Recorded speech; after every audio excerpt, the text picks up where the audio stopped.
Hey YouTube, I wanted to put together a video. This is going to be a little bit different, and I realize that I'm kind of targeting a smaller group of people here.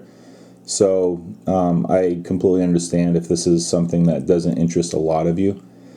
There's somebody in the community that is really hurting right now, and I would like to discuss a time in my life where I had to handle adversity and I didn't handle it well.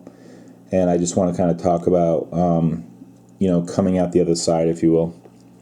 Before we get started, you guys know how big of a fan of alternative media I am. I really do enjoy going to SGT Report. I enjoy going to Zero Hedge.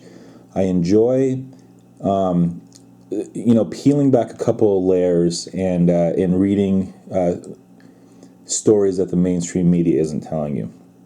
I like hearing interviews from people with a different viewpoint than the seemingly canned interviews you see on CNBC, on Bloomberg. I mean, it just gets a little nauseating. Josh Vandermeulen has changed his channel. It's now Josh Galt. And he's putting his channel back together. So if you enjoyed his videos in the past, one thing that he did tease is that he has a couple of interviews coming up with Eric Sprott and Mark Faber. So from my point of view, I'm really looking forward to both of those because I really respect Mark Faber. I've listened to him for quite a while, and Eric Sprott, of course. And I'm really interested in what Josh can bring to the table in the interview with these guys because I know it'll be a lot better than something that I would hear from, say, Kitco. Unfortunately, it's unfortunate that the mainstream media can't do more for us. But all I can say is I'm looking forward to some of the content that he has coming up on his channel. So if you've subscribed to him in the past, that's his new channel. And if you haven't subscribed, check him out when you get a second. It's always good to hear people that are doing well in their respective industries. It's good to hear their viewpoint. And so, anyway, like I said, this isn't going to be for everybody. Sometimes when you're talking, you're talking to a smaller group. But the very nature of the economy today, with the shrinking middle class. People face financial challenges. They face financial shocks, and the question is, how do you deal with it? And more importantly, probably the most devastating one is the very nature of how fragile relationships are today, and a lot of that is social media, Facebook, texting. I've seen so many marriages and relationships ruined because communication has never really been easier. It's more impersonal than ever, but it's also easier than ever. You can say things in a text that you'd never say to somebody's face. You can put feelers out, and you see it all the time. So we'll go from there. So when I graduated from high school, I had a high school sweetheart. Okay, and basically, she was the love of my life. And, everything that I did for her. We both worked our butts off. We really did. We were just out of high school, and we worked our tails off. And you know what? We benefited greatly from it, from a financial point of view. We had a nice home. I bought my first house at 22 years old, a beautiful home. We went on nice vacations. We drove nice cars. We had some savings. I had a couple hundred shares of IBM stock at the time. Home equity, 401k, the whole 9 yards. The problem was we were both working so much, and I was working off shift, that we weren't taking care of the foundation of our entire relationship. We had a beautiful home built on a crumbling foundation, and that all came to a head when I was 26 years old. And she went out shopping for our anniversary, quote unquote, and she ended up, she was seeing somebody else at the time, so she didn't come home that night. And I was out of my mind, worried. I was scared, and I called the hospitals. I went to the police station, and I remember the look on the cop's face. I almost felt I almost feel foolish in retrospect, but because he knew that there was no accidents reported, because he knew that, and I already checked the hospital, he kind of just looked at me like, you poor schmuck, you have no idea, do you? And then the next morning when she came home, the realization hit me, and it was horrific, just for lack of a better word. Literally everything that I had worked for, my whole relationship, my whole life, right down to my dog, was gone. That hit me like a ton of bricks.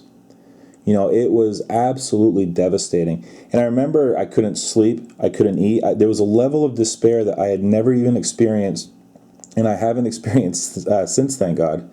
And it was literally life-altering. At that moment, I realized, why people snap. I realized that very normal people can be pushed to their absolute limits. I realized there's only so much that a person can really take from an emotional point of view. So here I am. Now, what do I do from this point? I can either go into a shell, which is pretty much what I did, or I can fight and try to rebuild my life. Well, I chose the former.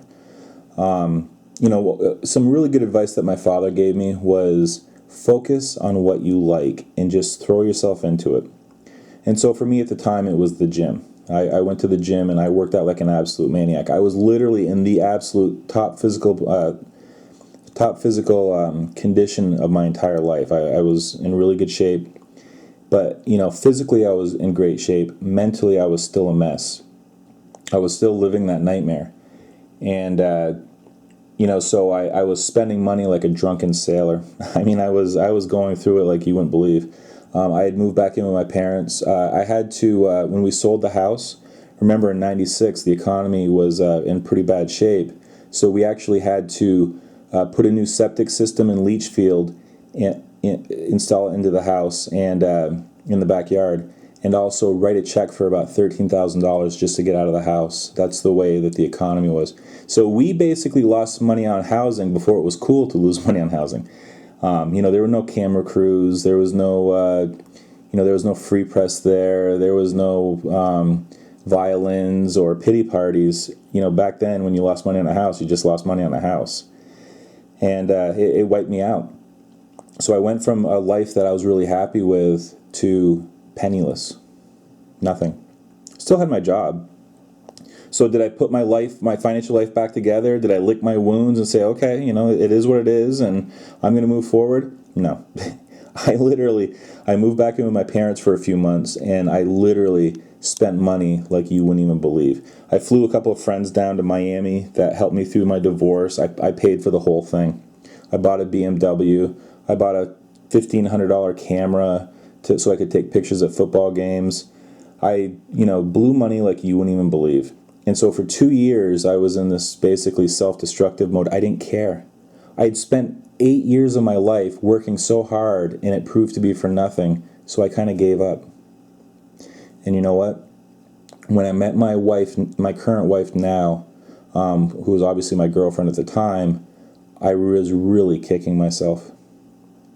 Instead of setting a foundation for the next phase of my life and just realizing that I had to move on, I was reckless. Thank God there was no drugs and alcohol involved because, who knows what would have happened at that time. That's something I've never turned to. All I can tell you is the depths of despair, that 2-year window of my life. I don't know. I really didn't handle it well. And I really regret that in retrospect. At some point, I'm going to do a video on, kind of woulda, shoulda, coulda, living with past regrets. But that is something that I really do regret, is that I didn't take an opportunity. I was living with my parents and making good money, and I could have set myself up, but I didn't. I was selfish. It was just all about me at that time. And I help people. We've all had friends that have gone through this. We know people at work that go through it. And the advice that I always give them is nothing I can say right now is going to make you feel better. Nothing. There is absolutely no words that will bring you out of this. The only thing that will work is time. Time is the only thing. It will, heal this. And you have to kind of let it go. You have to go through that time. and you have to find a good friend, and you have to talk to them about it. And you'll trust me, you'll know who your friends are, because you'll have a buddy that will listen to every word and just take it all in. And you may feel like he's going to get sick of hearing about this, but he doesn't if he's a true friend. Like my father said, throw yourself into something that you enjoy. You got to take your mind off it to some degree, and try to do something constructive. Whether it's, I wish I threw myself into my work even more, and made more money at the time. But again, I went the polar opposite way. So yeah, I mean, look, life is certainly not all roses. We're all going to go through something like this at some point, whether it's a financial shock, job loss, asset values in serious decline. We're all going to face it. How do you respond when life knocks you down? How do you respond to it?